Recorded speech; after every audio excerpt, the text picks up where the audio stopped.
Attention mga Filipino senior citizens, nasa 7.6 million na, malapit na sa 8 million. Kasama dito, dapat kasama ka rin kahit may pensyon o wala, mayaman o mahirap, kasama dito at nang makakuha ng ayuda at pensyon mula sa gobyerno. Ano ito pag-uusapan natin sa video na ito.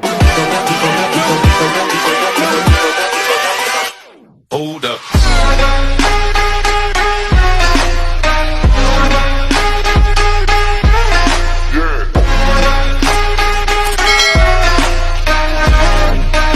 Hello mga ka-vlogs! Welcome dito sa aking YouTube channel. Magandang araw po sa lahat ng mga manonood.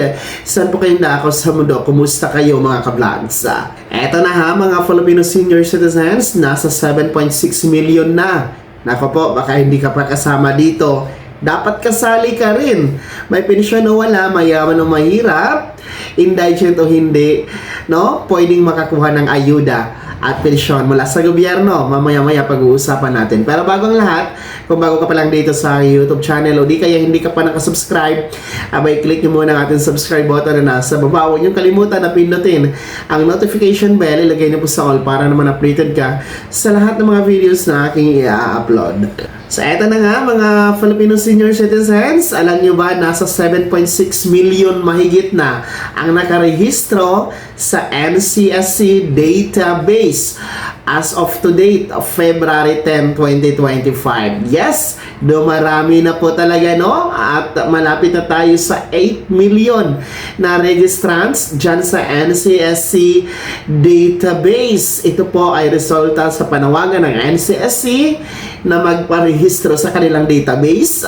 Maging dito sa ating YouTube channel, lagi tayong nananawagan, no? Tinutulungan natin ang NCSC na magbigay alam sa ating mga senior citizen na magrehistro sa NCSC database. Paano nga ba magrehistro? Abay, online ito ha. Pwede kayong punta sa inyong Google. I-type nyo lamang po ang www.ncsc.gov.ph at makikita nyo po ang nasa screen ninyo mga ka-vlogs, and then i-click nyo po yung register now, no? And then pag-click nyo po niyang register now, may mga fill upan po kayo ng mga impormasyon. Parang nag-fill up lang kayo ng biodata, no? Pangalan, birthday, address, no? At saka merong mga ibang hinihingi dyan na impormasyon, no? Na wala doon sa OSCA or sa LGU ninyo, no? Gaya po ng skills ninyo, ano yung kakayahan ninyo. So yun, ang mga impormasyon na kailangan ninyo fill upan. And then at the end of your registration, merong ibibigay po na RRN or Registration Reference Number. Yun po yung dapat ninyong isulat, no, para hindi makaligtaan once na gagamitin natin, no, sa pag-verify. Pero okay lang naman kahit nakaligtaan, wala naman pong problema, hindi nakakaapekto, hindi nawawala sa ang inyong registration sa NCSC database. Sa mga nahihirapan po na mag-register online, huwag mag-alala, no? Pwede kayong magpatulong, magpa-assist, no? Punta kayo sa OSCA office na nasa LGU ninyo, kasi po ang OSCA office ay handa pong tumulong, handa pong mag-assist sa inyo para i-register kayo sa NCSC database. Kaya bisitahin nyo na po ang inyong OSCA office na nasa LGU ninyo, ha, sa munisipyo or city hall. Andyan lang naman yung mga OSCA office na yan, nag-uopisina. O di kaya, baka pwede kayong tulungan sa mga miyembro sa inyong pamilya, gaya ng anak, apo, no? Or may mga kapamilya kayo dyan na handang tumulong sa inyo, mag-assist sa pagpaparehistro online, no? Pwede din po kayong magpa-assist, ha? Ang website ay ang www.ncsc.gov.ph. So, bakit ba kailangan magrehistro dito sa NCSC database? Hindi ba po pwede na yung records mula sa OSCA ay ililipat na lang sa NCSC?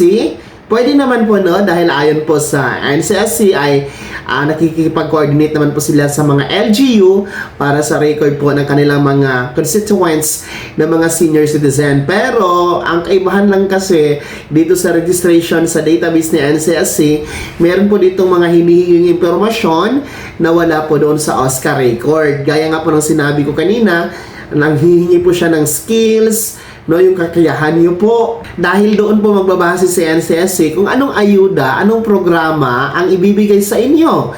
No, mga senior citizen, kasi marami pong mga programa ang nakalaan ng NCSC para sa inyo. So yun po yung objective bakit dito sa NCSC database ay kailangan magrehistro bukod pa doon sa OSCA, sa LGU ninyo mga ka-vlogs. So ano ba ang benepisyo na makukuha dito sa pagparehistro sa NCSC database? May mga programa ba na nakalaan para sa mga rehistrado dito? Ang kasagutan po ay oo. Of course, nilikha itong NCSC para po sa pagbibigay po ng programa, ayuda at pensyon para sa inyo. Yan po yung layunin. And well, in fact, no, meron tayong dalawang programa na nasa NCSC na.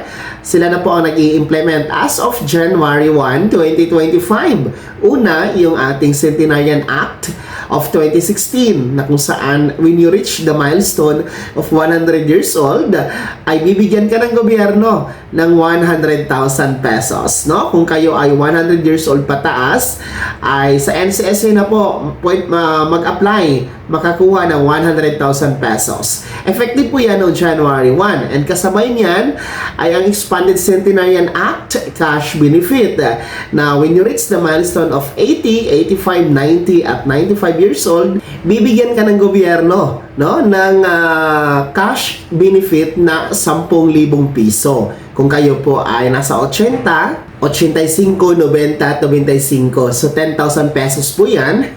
Si NCSC na po ang namamahala dyan. Nasa kanya na po ang pondo. Effective January 1, 2025. Kaya kung qualified po kayo dyan sa mga programang yan, kung kayo ay 80, 85, 90 or 95 and 100 years old, kunin nyo na, i-apply nyo na ang cash gift na mga yan sa NCSC.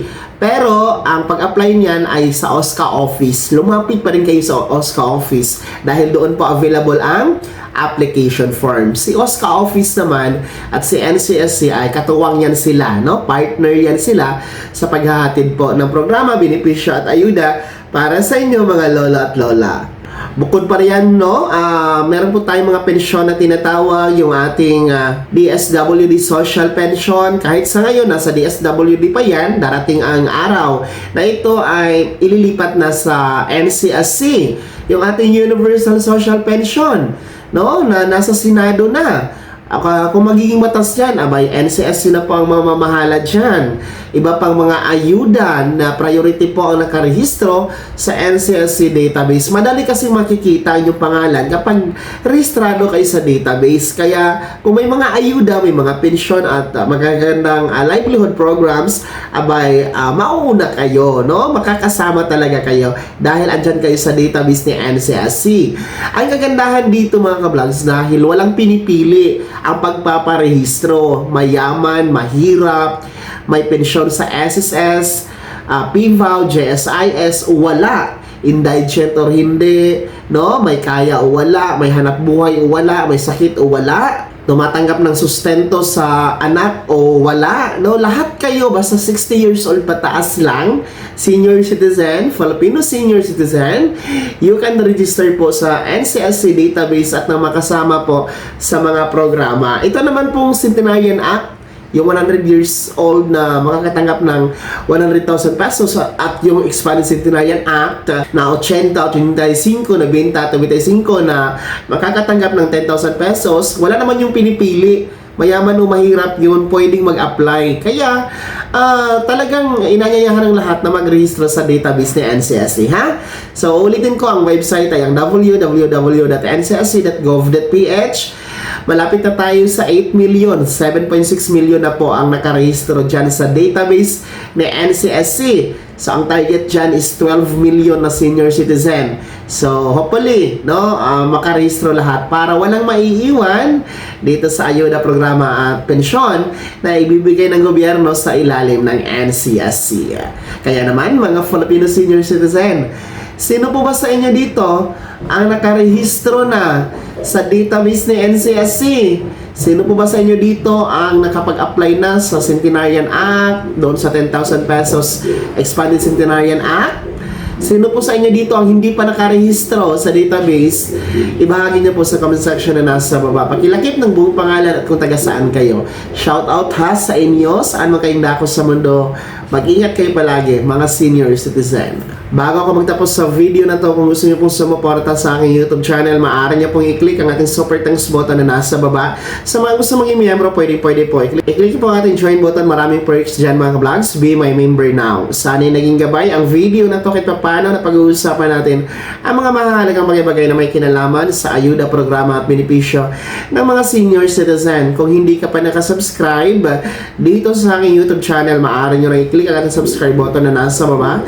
Huwag nyo kalimutan na pindutin ang notification bell. Iligay nyo po sa all para naman updated kayo sa lahat ng mga videos na aking i-upload. Maaari nyo rin i-like ang video na to at kung meron ka pa mga katanungan, maaari nyo komento sa comment section na nasa baba. Paki-follow na din po ang aking official Facebook page na nasa screen nyo. Muli po, ako si Daniel Timpawa na nagsasabing dito sa aking YouTube channel, Pawang Katotohanan at lahat totoo lamang.